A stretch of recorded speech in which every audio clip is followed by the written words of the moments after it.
Hi guys, I'm here with Anna Frola.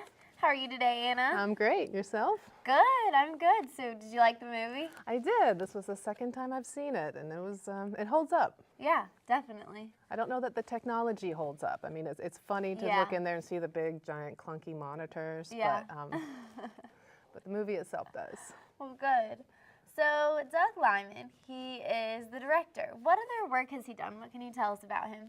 He's done some pretty eclectic stuff. He did Swingers, which was this kind of independent film about a bunch of guys that would go out in LA and try to hook up with babies, and that's where the term "baby, you're so money" and you don't even know, that's what that comes from. So to go from that to this very intense spy action movie That's funny. is a funny jump. He also did Mr. and Mrs. Smith. Oh, really? Which I loved. Oh, okay, yeah. I loved, but it does seem to come from this caper, this secret agent, secret identity kind of stuff that he's doing with Bourne Identity. That's really cool. What kind of action hero is Jason Bourne? How would you describe him? I think he's very conflicted. I mean, the amnesia motif is easy to do. I mean, it sets up a story on its own, and the whole. I can find all these amazing things I can do with my body. I can, karate chop you if you touch me, that kind of thing. But he remains conflicted because he starts to realize that he's part of this machine, this very predatory machine that is now hunting him.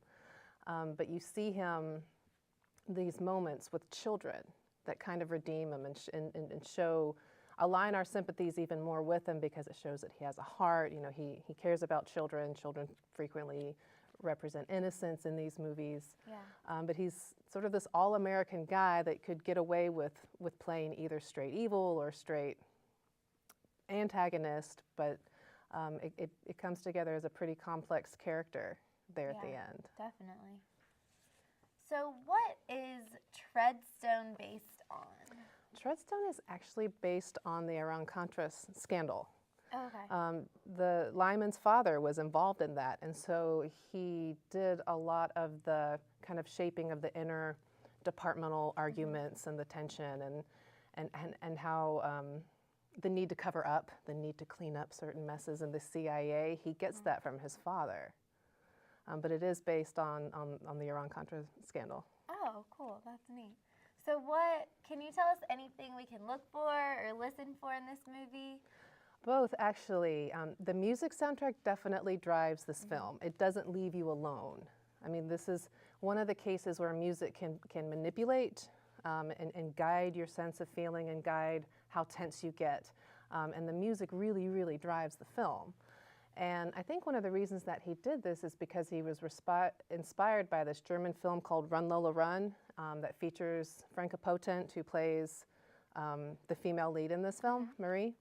And the whole thing is just driven by music, driven by music. It's all about chasing, it's all about fast pace, and it's the music that continually drives. And it doesn't leave the audience alone. There are very few, if any, moments where the audience can just sit and relax because the music is always building suspense and prepping you for the violence that is to come and making you wonder if they're going to get out of this or that scrape. Yeah. So is there anything that we can look for? Is it mostly kind of audio for this? Is it a lot more? I think audio does dominate, but one thing I noticed watching is that the color red starts appearing at moments of danger and in surprising places. All of a sudden, because the movie's set in a very drab European winter, and all of a sudden you'll see a bowl of apples or a red rose or drapes that are red on the bottom. And they always seem to signify that danger is coming, that whoever is pursuing Jason Bourne is about to appear. He carries around a red bag from the beginning, and that's marked, and then he has to hide it at one point. And watch for the bag at the end, kind of shows up in a surprising way, but the color red is a cue that danger is imminent. Yeah, I love having those things to look for when you watch a movie. It makes it even more fun. So what was your favorite part of the movie? My favorite part of the movie?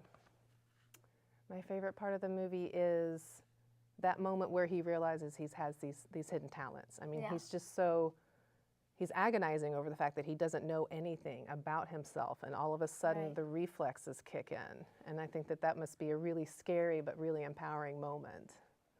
And it catches us off guard too. Yeah, definitely. Well, thank you so much for talking with us. Sure. I enjoyed it as always. And I hope you guys enjoy the movie.